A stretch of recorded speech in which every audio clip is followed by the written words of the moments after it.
Bago ako pumasok ng school, nagpa-check up muna ako. Mahaba-haba ang pila, for sure malilate ulit ako. Ang sabi sa akin ay sobrang pagod at stress kaya na-nosebleed ako. Kinuhahan nila ako ng dugo para i-check na din daw yun. Bukas babalikan ko yung para sa result.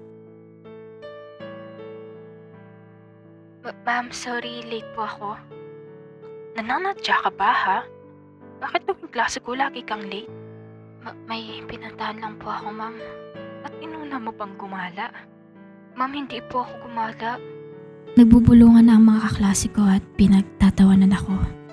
Hindi ka na nga gumagawa sa subject ko at hindi mo pa pinapapunta ang parents mo. Tapos malilate ka pa, ha? Simula bukas, ayoko nang makita ang mukha mo. Kanang umasang ipapasa pa kita. Ma'am, please, nahihirapan na po ako. Biglang tumawa ng napakalakas sa mga classmate ko at gano'n na din si ma'am. Sorry, ma'am.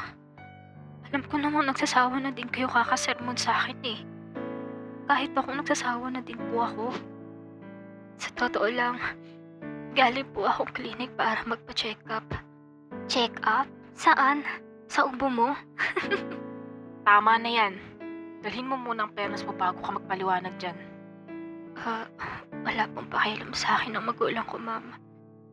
Kahit ang mga kapatid ko.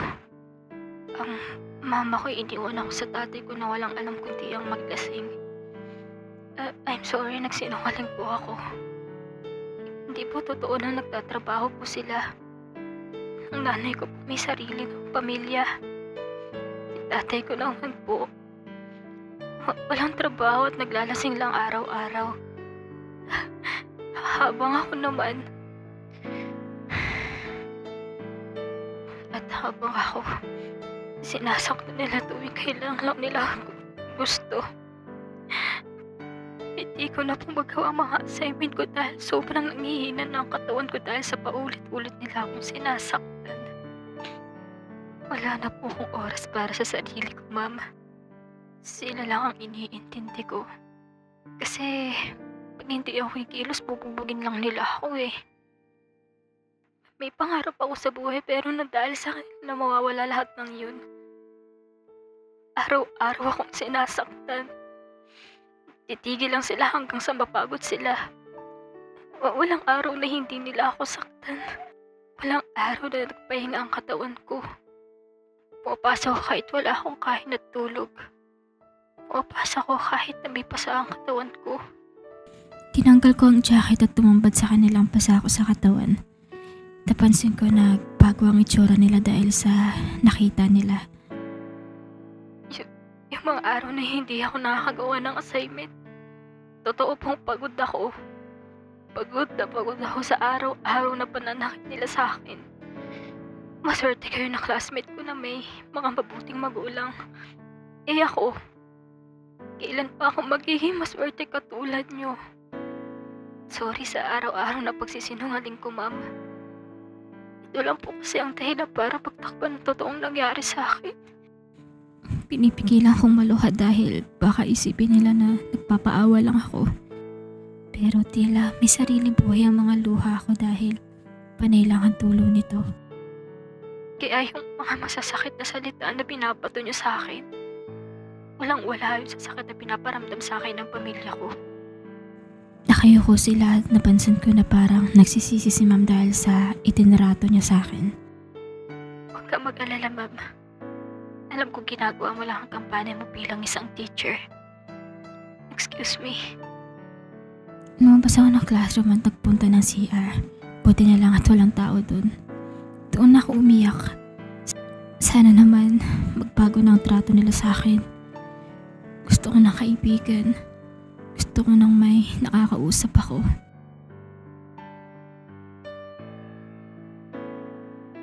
Nang makauwi ako, nag-asikaso ko para sa kakainin nila papa.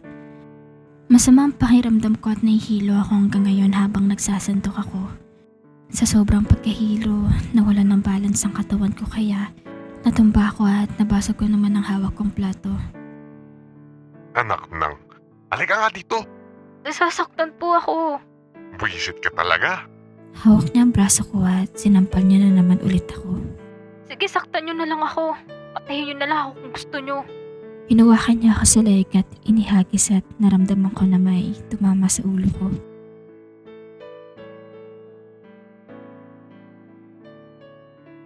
Kamusta pong pamangkin ko? Sir, wait lang po natin ang result ng CT scan. Sige ho.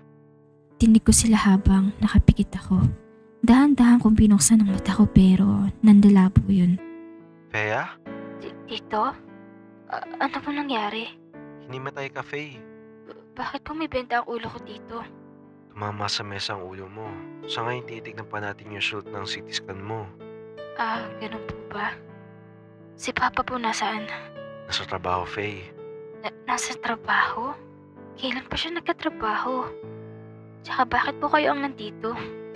Tinawagan ako ng kuya mo dahil nabutan ka ng kuya mo na walang malay sa sahig, Faye. Ganun po ba? Grabe. Wala talaga silang paki sa akin. Since ang alam ni Tito ay hinimatay lang ako. Hindi ko na lang sinabi ang dahilan kung bakit ako nagkaganito. Dahil baka magkagulo sila at ayaw ko mangyari yun. Kamusta ka naman sa bahay niyo? Bigla akong naluha dahil sa sinabi niyang yun. May tao rin palang nag-aalala sa akin. At meron rin palang kakamusta sa akin. Ang sarap na sa pakiramdam. Kasi never ako nakarinig sa ibang tao nun eh.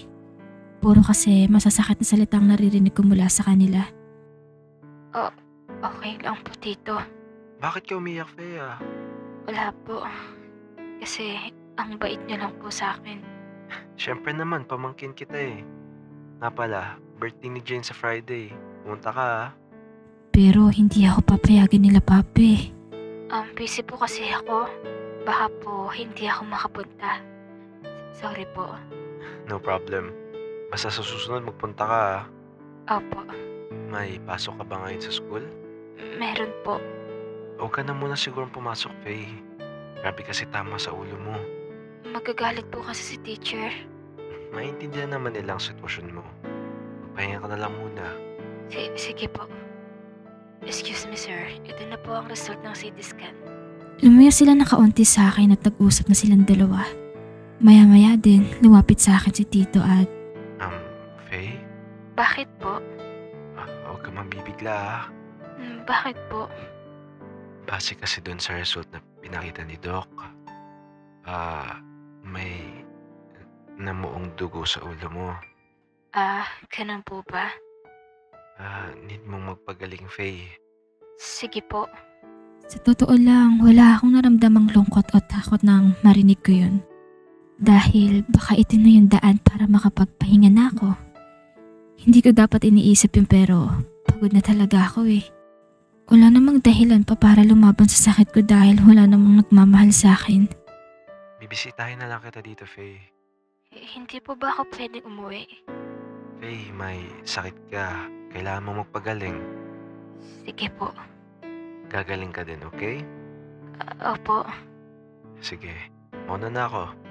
Mamaya papakainin ka naman dito. Opo.